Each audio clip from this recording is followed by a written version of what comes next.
আমরা বাজার নিয়ন্ত্রণ করতে পারছি না, এটা যে মানে আপনি একটা অনেক এটা আপনি একটা অনেক কিছু সরলীকরণ হয়ে গেল। আমরা চেষ্টা করছি, আমাদের সর্বোচ্চ চেষ্টাটা আছে। আমরা পুরো গ্লোবাল মার্কেটটা মনিটর করছি এবং ওই গ্লোবাল মার্কেটটা মনিটর করে সোয়াবিনের ক্ষেত্রে যেটা হচ্ছে, সোয়াবিন এবং পামের ক্ষেত্রে যেটা হচ্ছে যে আপনি এই অক্টোবর নভেম্বর থেকে মার্কেট ঊর্ধ্বমুখী, যেটা ছিল আগে ১ টন ছিল $৯২০-৯৪০, সেটা অনেক ক্ষেত্রে এখন $১২০০ হয়ে গেছে। তো এটা আসলে বাংলাদেশের যারা সোয়াবিন পাম এটা করেন, আপনারা জানেন যে এই ক্ষেত্রে মার্কেট প্লেয়ার কিন্তু খুব কম। এরা ওই বাল্ক নিয়ে আসে, অনেক বড় স্কেলে ওনারা ইম্পোর্ট করেন এবং দেখা যাচ্ছে যে ৩ টা কোম্পানি মূলত বেশি পুরো মার্কেটটা অলমোস্ট কন্ট্রোল করেন, ৩-৪ টা কোম্পানি।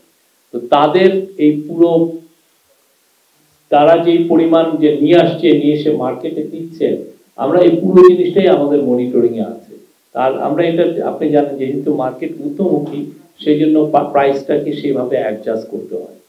এটা কোন মার্কেটে আসলে পৃথিবীতে এই ধরনের অ্যাডজাস্টমেন্ট হয় না, বাট আমরা এই জিনিসটা করছি বিকজ ভোক্তা সাধারণের জন্য আমরা মার্কেট প্রাইসটাকে যাতে সে যাতে এফেক্টেড না হয় সেটা দেখছি এবং এটা প্রতিদিন আমরা প্রাইস মনিটর করছি। আমাদের যিনি কমার্স অ্যাডভাইজার উনি মালয়েশিয়া গিয়েছিলেন, মালয়েশিয়ায় যে মালয়েশিয়ার যিনি কমোডিটি মিনিস্টার তার সাথে উনি কথা বলেছেন, যিনি ওদের পাম অয়েলটার এক্সপোর্টটা দেখেন তার সাথে কথা বলেছেন। আমরা ব্রাজিল এবং আর্জেন্টিনায় আপনি জানেন সোয়াবিনটা আসে, সেটা আমরা মার্কেটটা মনিটর করছি খুব ইন্টেনসিভলি এবং আমাদের আপনি খুব দ্রুত দেখবেন যে আমাদের যে এই মার্কেটটা মনিটর করা বা এই যে কোম্পানিগুলো আসলে মার্কেটে কোনো ফাউল প্লে করছে কিনা বা মার্কেট থেকে, এটার জন্য বাইরে যেটা করে সেটা হচ্ছে যে একটা কম্পিটিশন কমিশন এটা দেখে। আমরা এই যে কম্পিটিশন কমিশনটা আপনি খুব দ্রুত দেখবেন যে এটা ফর্ম হয়েছে এবং ওরা আরো ইন্টেনসিভলি মার্কেটটা দেখবে। আপনার প্রত্যেকটার দামই কমছে।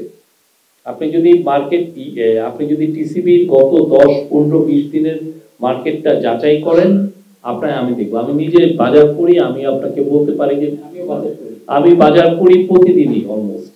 হ্যাঁ, তো আমি তো দেখছি যে মার্কেটে আপনি যে আলু কিছুদিন আগে ১২০ টাকা ছিল, এখন আমার মনে হয় কি ৭০-৮০ টাকায় এসে গেছে। ৮০ টাকায়। তো এটা আগে তো কিছুদিন আগেও এটা ১০০ টাকার উপরে ছিল।